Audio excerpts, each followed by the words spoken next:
Welcome back. We've been hearing now for a long time that companies and organizations around here were going to be short workers, and it's starting to appear that the time has now come. More and more people are retiring, and that means more and more job openings.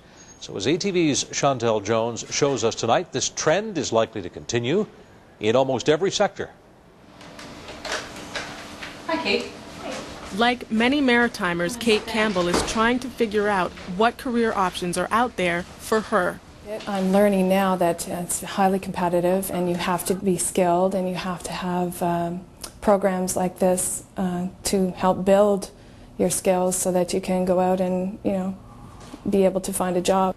Campbell has been out of the workforce for 12 years, staying at home with her children, but now she's ready to get back into the game. Trying to figure out where you fit in after being home that long, and what are your skills and what can you offer the workforce, and those are questions that people always ask. So where are the opportunities? Turns out in the next few years, just about every sector will undergo serious change. I mean that there's a lot of baby boomers my age and the 50s, 60s people who are getting very close to retiring. One group already seeing the effects of retirement is university professors. Dr. Cory Pye has been teaching at St. Mary's University for 6 years and says although it took 9 years of university to get where he is, the experience on the job makes all that studying well worth it. Seeing a student who's been struggling with the course finally make it, makes my job worth it. And so does the job outlook. The unemployment average is only about 2%. It can take 9 or 10 years of education to get the job, and it pays in the range of $60,000 to $100,000 a year. Because of its nature, it's no surprise there are always openings in the healthcare industry. Unfortunately, sickness, illness is never going to go away. So you're always going to need nurses and doctors and pharmacists and dietitians and technologists to continue providing care. And nurses are at the top of that list in the Maritimes and all over the country. The unemployment average is about the same as the national average, which is between 5% and 7%. The amount of education varies, but you can count on time in community college or university. All this for a salary that ranges between $25,000 and $55,000. But for some people, several years of university is not appealing. Like Colin McDermott, he's decided a 2-year welding program suits him just fine, and he's not worried about putting food on the table once he graduates.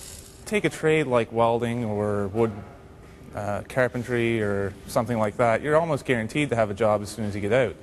Whereas I know plenty of university students, friends of mine, who spent thousands and thousands and are bartenders and waitresses.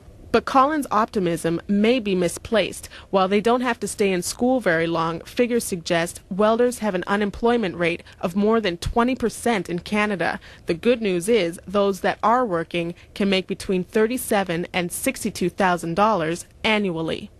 Career counselors agree while salary and even job availability are definitely things to consider when choosing a career path, there are other, perhaps even more important factors that should play a role in making that final decision. That if you are interested in what you're doing, chances are that is going to spell success way more than this is an opportunity for me to make a lot of money. Am I really interested in it? Am I really passionate about it? Here's a final rundown of what will help in making the right career choices. Consider where you want to live. What are your personal interests? How much money do you want to make? And how much are you willing to pay for training? Finally, personal attributes. In other words, what are you good at? There's no disputing the more education or skills you have, the more opportunities are available in any market. The bottom line, though, is whatever direction you take has to be the right choice for you.